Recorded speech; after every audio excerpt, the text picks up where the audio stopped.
Politisi Indonesia itu menurut saya sederhana aja. Kalau kita nggak bisa berkuasa, kita ikut yang berkuasa. Iya. Itu aja ya. Itu aja. 2024 ini saya hakul yakin semua kekuatan termasuk partai politik sangat berhitung dan berhati-hati. Mengapa? Karena kalau kalah meleset bos masuk penjara. Makanya. Assalamualaikum warahmatullahi wabarakatuh. Waalaikumsalam warahmatullahi wabarakatuh. Pemirsa, kita jumpa di acara Dibacain Berita.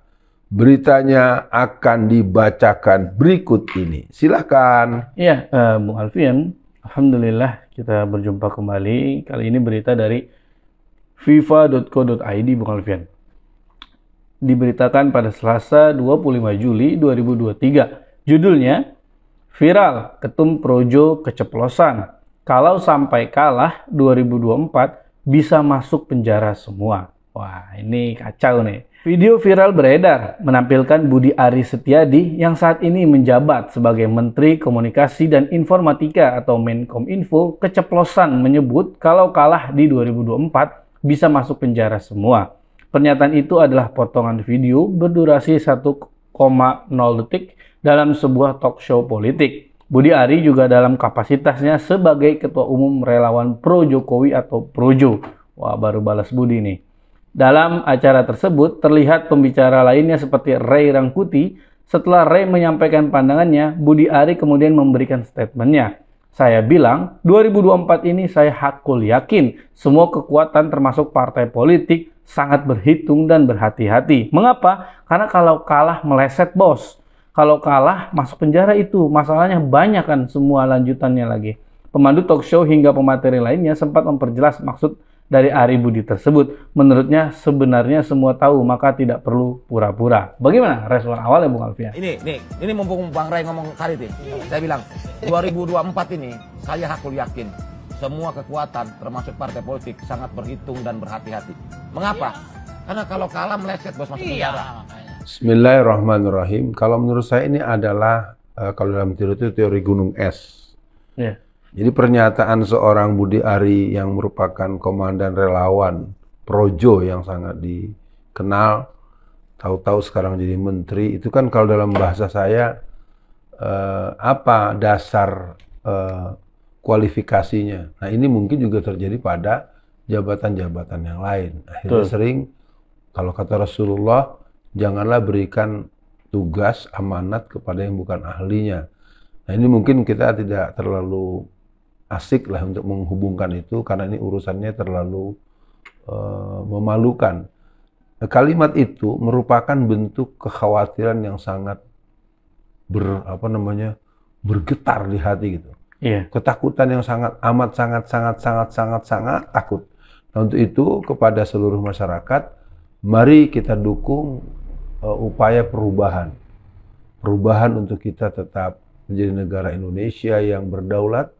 Perubahan agar kita tidak lagi banyak berhutang, perubahan kita tidak lagi memperbolehkan pengurus negara kita lebih repot ngurusin dirinya dan kelompoknya, dan kita memberikan satu energi yang kuat bahwa apa yang dikhawatirkan Budi Ari ini akan terwujud dan kita wujudkan dengan pertolongan Allah.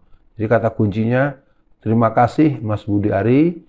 Anda telah memberikan satu clue buat kita, 2024 adalah milik rakyat Indonesia, milik kaum pribumi, dan milik orang-orang yang ingin perubahan.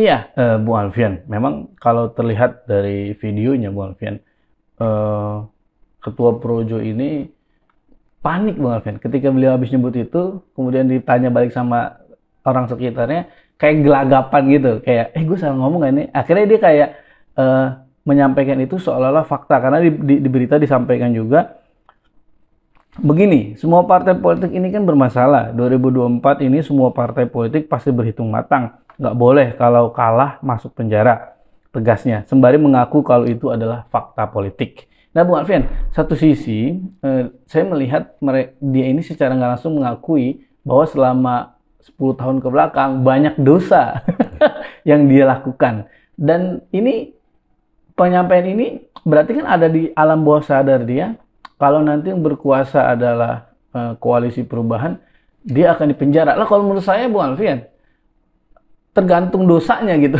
Kalau ya emang melakukan kerusakan untuk NKRI yang selama ini membuat hutang yang berlebihan atau merusak sistem kita, ya menurut saya pantas di penjara. Tapi saya ingat umat Islam ketika berkuasa mereka tidak ada yang istilahnya dendam, Bung Alfian. Malah lebih relatif saya lihat sering memaafkan. Nah ini kan secara nggak langsung ada pengakuan dosa dari beliau. Secara nggak langsung itu juga ini Bung Alfian, kayak udah dong nanti kalau lu jadi jangan tangkap gua atau gimana Bung Alfian? Nah, Bang, Kalau kalah masuk penjara ini. Kenapa begitu? Kenapa, Bang? Loh, masalahnya banyak semuanya kan, semua polisi. Oh. Jadi cari Jadi suaka bersama-sama. penegakan hukum itu ditentukan oleh kemenangan politik. Bukan, maksud saya, kita kan tahu lah, kita nggak usah bukan ya? pura-pura dalam perahu nih. Berarti kepucut ya. Begini, semua partai politik ini kan bermasalah. Ini jadi headline nih, iya. jadi headline. Iya kan, Wah, semua. ini. Jadi partai Pak Idam politik nih, gitu. Pak Idam. 2024 ini Iya. semua partai politik pasti berhitung matang, nggak boleh kalah. Kalau kalah masuk penjara. Itu fakta politik Itu apa? fakta politik. Fakta politik. Bukan agenda politik projo. Bukan. Itu fakta politik. Jangan-jangan ini pesan Pak Jokowi untuk orang-orang.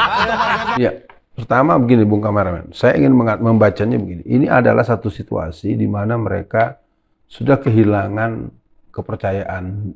Karena sesungguhnya Iya benar. sosok beliau ini kan ada sosok yang juga membuat enak, bikin malu. Iya. Ya terus terang di mereka juga. Apalagi misalnya kemarin pernyataan akan membuat 8 stadion sepak bola di IKN. Itu kan membuat orang, kalau kata Betawi bilang mau bikin di mana lu? Arti kembali kepada yang tadi dibacakan dengan penegasan oleh Bung Kameramen, bahwa ini merupakan sebuah bentuk, sebenarnya mereka mau bilang, gue udahan lah nggak temen sama lu lagi gitu. Nggak berani, karena udah kebanyakan makan makanan dan minuman kan gitu. Nah Bung Kameramen bilang, sekali lagi dari saya mungkin, kalau tadi disebut-sebut kita tidak dendam nggak boleh. Betul. Tapi orang bersalah jangan dibiarin. Benar. Maka menurut saya dimulai dari Budi Ari, dicatat dulu rekam jejak digitalnya. Iya. Kesalahan apa, dosa apa, kriminal apa yang pernah dia lakukan. Karena saya yang pernah mengalami kriminalisasi dan saya tahu yang melaporkan saya itu kan orang-orang yang berhubungan dengan manusia-manusia ini yang melaporkan begini salah dikit Iya, ngomong betul. begini. Maka diinventarisir ya dari Budi Ari, si Fulan 2, Fulan 3, Fulan 4, sekian banyak orang sampai ke pucuknya diinventarisir. Ya, bagaimana dengan BTS? Ya kan? Betul, Joni Plate betul. kan sudah menyebut nama-nama tertentu. Bagaimana dengan EKTP? Juga disebut dengan nama-nama tertentu. Bagaimana dengan Harun Masiku? Iya. Yang juga sudah disebut nama-nama tertentu. Jadi menurut hemat saya, koalisi perubahan harus melakukan proses penataan barisan yang sedemikian rupa sehingga kemenangan mereka ada dalam lompatan persentase yang sangat tinggi. Iya. Sehingga siapapun mau curang orang bilang curang lu ya gitu ya, artinya nggak bisa lu ya. Nah artinya ini harus tegas. Jadi menurut saya ini mesti ada nanti divisi pencatatan penjahat-penjahat yang akan ditangkap Betul. secara kejahatannya, bukan karena dendam. Betul. Itu benar-benar ada database. Nah, segera dibuatkan, menurut saya itu ada tim untuk membuatkan database orang-orang yang akan segera karena untuk mengembalikan uang negara yang diambil itu diantaranya. Iya, betul. Iya, seharusnya Ketua Projo ini nggak perlu takut ya Bung Alfian kalau 10 tahun ke belakang tidak pernah melakukan hal-hal yang jahat. Nah Bung Alfian, tapi betul yang Bung Alfian sampaikan bahwa nanti kan jadi kalau ada tim khusus yang mencari siapa saja penjahat, ya kita bisa lebih adil Bung Alfian. Kenapa? Bisa ketahuan siapa dalang pembantaian kilometer 50, Cakep. siapa pembantai Kanjuruhan, Cakep. dan rilis HAM baru, HAM berat baru Bung Alfian yang kemarin nggak dianggap oleh Betul. pemerintah. Itu kan kurang ajar. Dan juga akhirnya ya bisa banyak hal positif lain lah untuk kebaikan bangsa, pribumi, dan umat Islam. Nah untuk akhir sesi kali ini Bung Alfian, apa semangat Bung Alfian untuk teman-teman muda untuk 2024 nanti Bung Alfian? Karena ya bisa dibilang banyak tarikan-tarikan Bung Alfian. Ada yang ditarik ke banteng lah, ada yang diiming-imingi itulah, ini itulah. Pokoknya prinsipnya apa pesan Bung Alfian untuk umat Islam, khususnya anak muda, biar mereka melek politik gitu Bung Alfian. Silakan. Ya, perang politik sebenarnya sudah mulai ditabuh. Genderang perang sudah ditabuh. Iya. Bahkan di beberapa titik peperangan sedang berlangsung. Maka saya ingin tegaskan, politik itu adalah pertempuran tanpa senjata. Ya. Kepada seluruh pihak, kelompok-kelompok yang bertauhid, yang beriman kepada Allah dan Rasul-Nya, kelompok-kelompok yang lebih mengedepankan nasionalis, yang mungkin mereka juga anti terhadap korupsi dan kejahatan, tapi dengan niat yang berbeda dengan orang-orang yang beriman, silakan bekerja sama.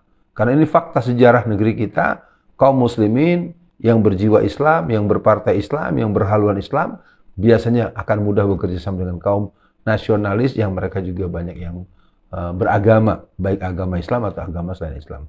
Kaum nasionalis religius dengan kaum muslimin yang punya pilihan untuk berhaluan Islam harus klek bersatu untuk memenangkan peperangan.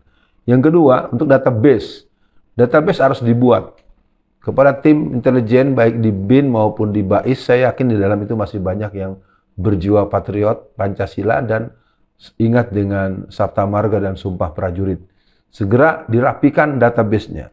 Dan yang terakhir, untuk seluruh masyarakat, kaum muda, emak-emak, dan masyarakat yang cinta dengan Indonesia, kita nyatakan 1, 2, 3. Menang, menang, menang. Betul. Perubahan adalah sebuah keharusan dengan memenangkan pemilu 2024 dengan bermohon kepada Allah Subhanahu wa Ta'ala. Jangan takut, kemenangan merupakan sebuah kepastian. Orang tua kita dahulu telah membuktikan. Assalamualaikum warahmatullahi wabarakatuh.